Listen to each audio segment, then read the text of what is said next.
खड़ा रहने को बोला।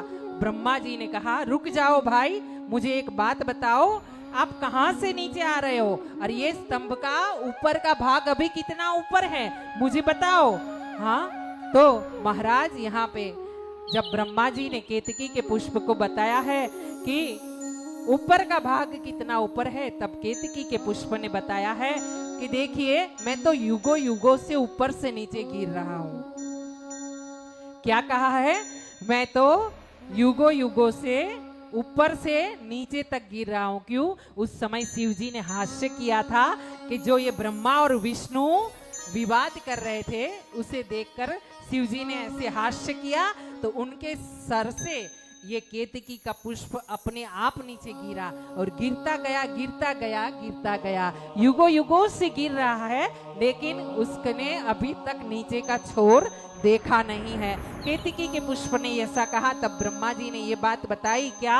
ब्रह्मा जी ने कहा एक बात करो, आप है ना, ये मैं बोल दूंगा विष्णु भगवान को कि मैंने ऊपर का आरंभ देखा है ये स्तंभ का, और आप मेरे साथ में साक्षी बन जाना। किस चीज के? तो ब्रह्मा जी ने बताया कि आप झूठ मूठ की साक्षी लेना कि हाँ ब्रह्मा जी ने ऊपर का ये स्तंभ का आरंभ देखा है और वहीं से मैं भी आ रहा हूं। हाँ अब ब्रह्मा जी ने झूठ बोला है। अब जो झूठ बोलता है ना वो हमको, अगर हम भी झूठ बोले आप भी झूठ बोले तो उसका कुछ ना कुछ परिणाम गलत आता है झूठ का, है ना। चाहे हमको पता चले चाहे ना चले, लेकिन झूठ का परिणाम हमेशा गलत आता है। तो यहाँ पे ये बात हुई है क्या कि ब्रह्मा जी वो केतकी के पुष्प को लेकर के नीचे की तरफ आए हैं जहां विष्णु भगवान थे। विष्णु भगवान ने देखा, नीचे गए नीचे गए नीचे गए, युगों युगों तक जब नीचे प्रवास करते रहे तब नीचे का अंत छोर नहीं मिला। तो विष्णु भगवान ऊपर आ गए। ऊपर आए तो वहां उनको ब्रह्मा जी मिले। ब्रह्मा जी के साथ केतकी का पुष्प था वो भी मिला। तो ब्रह्मा जी को विष्णु भगवान ने पूछा, ब्रह्मा जी आपको क्या ऊपर का आरंभ मिल गया क्या?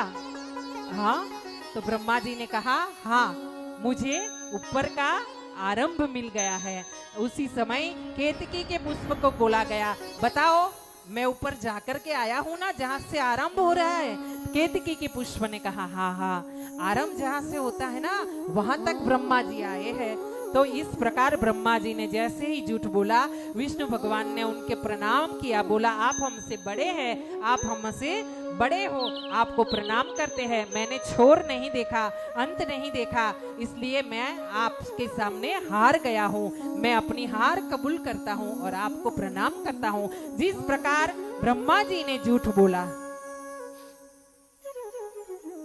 और झूठ बोलने के बाद केतकी ने उसमें साक्षी की, उसी समय भगवान भोलेनाथ स्वयं वहां प्रकट हो गए, सदेह में प्रकट हुए हैं। भोलेनाथ ओंकार के रूप में प्रकट हुए हैं और प्रकट होने के बाद उनके साथ में भैरव को प्रकट किया है और भैरव ने अपनी दाहिनी बाईं उंगली से, छोटी वाली उंगली से, उसके नाखून से ब्रह्मा जी का एक मुख पांचवा छेदन कर दिया है। ब्रह्मा जी के 5 मुख थे, उसमें से एक मुख को छेदन कर दिया है।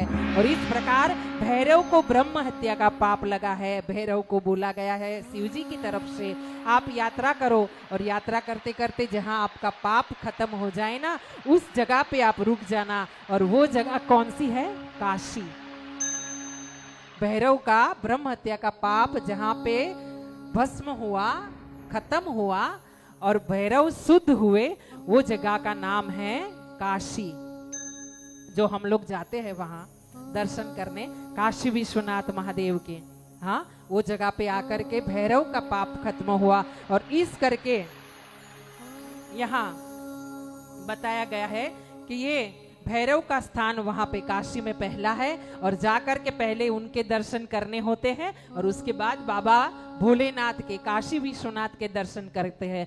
कौन कौन गया है काशी? गए हैं ना? हम तो काशी में 1 सप्ताह कथा किए, इतना आनंद आया, इतना। रोज दिन गंगा मैया में सब बहनें नहाती थी, 5 बजे आती थी दर्शन करके और फिर कथा सुनती थी, फिर जाती थी दर्शन करने। बहुत आनंद हुआ। हाँ, भगवान को यही प्रार्थना करती हूँ। उस समय 50 डिग्री तापमान था, उस समय 50 डिग्री तापमान था जब मैं कथा करने गई तो। और मेरे यजमान की मैं तो जय जयकार करती हूँ यहाँ से, भगवान उनको खूब खूब स्वास्थ्य दे। हाँ, लेकिन आज फिर से यहाँ से प्रार्थना करती हूँ, भगवान ऐसी मौसम में ले जाओ कि ठंडा हो और मैं कथा फिर से करूँ आपके आंगन में बैठकर, आपकी गोद में बैठकर, आपकी बेटी बन करके। और इसीलिए बाबा को क्या कहेंगे,